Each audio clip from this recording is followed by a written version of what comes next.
안녕하세요. 병원 코디네이터 강의를 맡게 된 이은영입니다. 제1강 병원 코디네이터 개요 시작하겠습니다. 병원 코디네이터의 배경에 관해서 보시겠습니다. 현재 병원 코디네이터가 굉장히 많이 유행이 되고 있는데요. 병원 코디네이터가 왜 요구가 되고 있을까요? 의료진과 환자 사이에 매개체 역할을 하고 있는 것이 바로 병원 코디네이터입니다. 이 둘 사이의 관계를 유난하게 해주기 위해서 병원 코디네이터가 요구가 상당히 많이 되고 있는데요. 병원 코디네이터 배경을 알아보도록 하겠습니다. 병원이란 무엇일까요? 영국, 프랑스, 독일의 사례를 보겠습니다. 공공적으로 소유를 운영합니다. 그래서 한국은 80% 이상이 민간이 운영을 하는데요. 상대적으로 비교가 되고 있지만 어떤 것이 더 좋은지, 어떤 것이 더 나쁘게 운영되고 있는지는 판단하기 어렵습니다. 특징적인 부분만 우선 잡고 넘어가실게요. 영국, 프랑스, 독일은 공공적으로 소유, 운영된다. 한국은 무려 80% 이상이 민간이 운영한다. 보실게요. 고려시대, 중세시대, 근대시대, 현대시대로 나뉘어 봤는데요. 고려시대, 중세시대, 근대시대, 현대시대로 보시기 이전에 고대를 먼저 보시겠습니다. 고대에는 숙박을 제공하는 역할을 병원에서 하였습니다. 그리고 여행자에게 숙식을 제공하고 아픈 환자들에게 치료를 해주는 것을 미덕이라고 여기는 시대가 바로 고대였습니다. 고대하면 수도원을 떠올릴 수가 있는데요. 수도원은 지금의 어떤 역할과 비슷할까요? 네, 맞습니다. 호텔과 병원의 역할을 이 수도원에서 했다고 보실 수가 있습니다. 병원, 영어로 하스피탈이라고 하죠. 호스피탈리타스. 이것이 병원과 호텔의 어원인데요. 호스피탈리티는 무엇일까요? 환대 산업이라고 할 수가 있습니다. 병원의 배경에 관해서 자세하게 보시겠습니다. 고려시대를 먼저 보시겠습니다. 고려시대의 배경은 어떤 걸까요? 불교 사원을 운영하였습니다. 그리고 숙식을 제공하였고 아픈 환자들을 치료하는 기능도 하였습니다.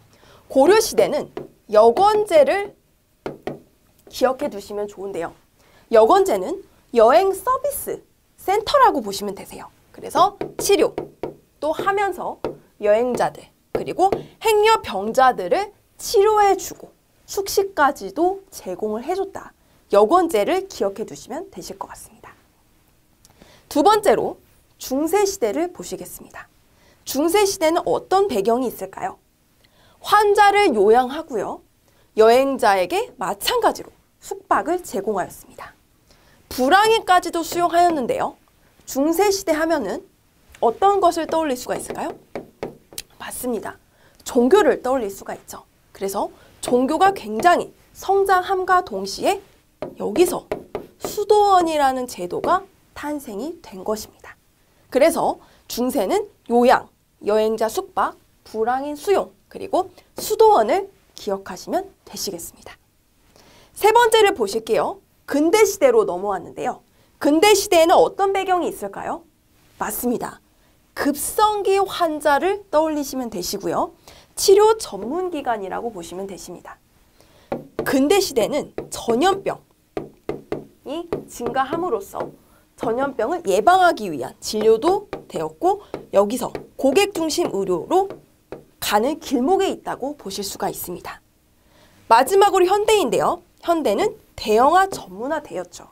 그래서 고려시대, 중세시대, 근대시대, 현대시대로 나뉠 수가 있고 급하게 성장했던 시기는 근대시대라고 볼 수가 있습니다. 그래서 고려시대, 불교사원 운영, 중세시대, 수도원, 근대시대, 전염병이 많이 만연하여서 급성기 환자를 많이 치료함으로써 병원의 발전이 급진적으로 되었다.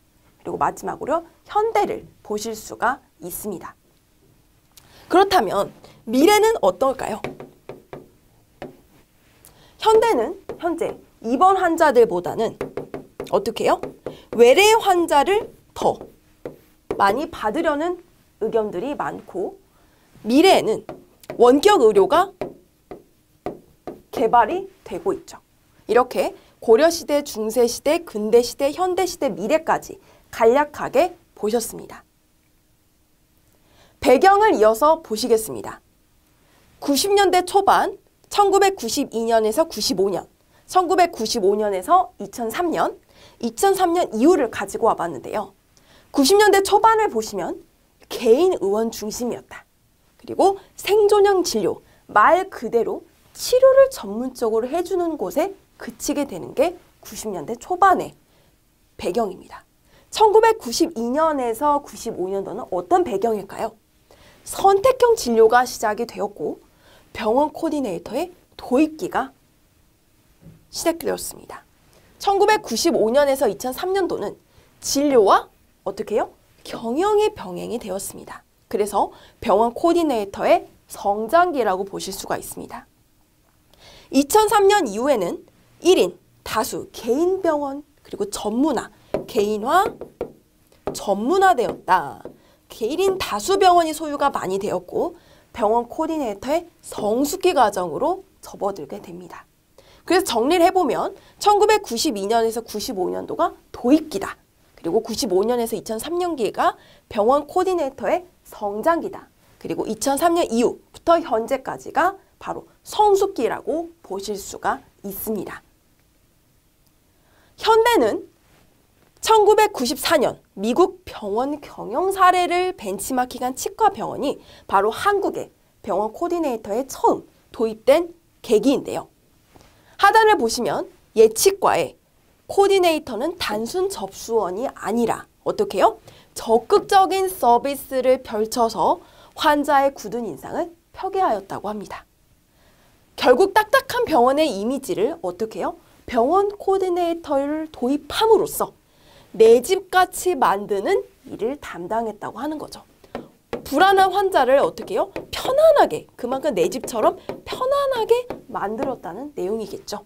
이 같은 서비스가 훌륭한 곳이다 라는 인식을 주게 해서 치과의 좋은 이미지를 만들어서 병원의 경쟁력을 높이는데 핵심적인 역할을 하였다고 합니다.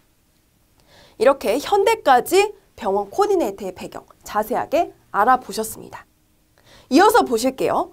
성형외과, 피부과, 한방병원, 치과, 비만 클리닉 등을 중심으로 병원 코디네이터가 증가하게 되었습니다.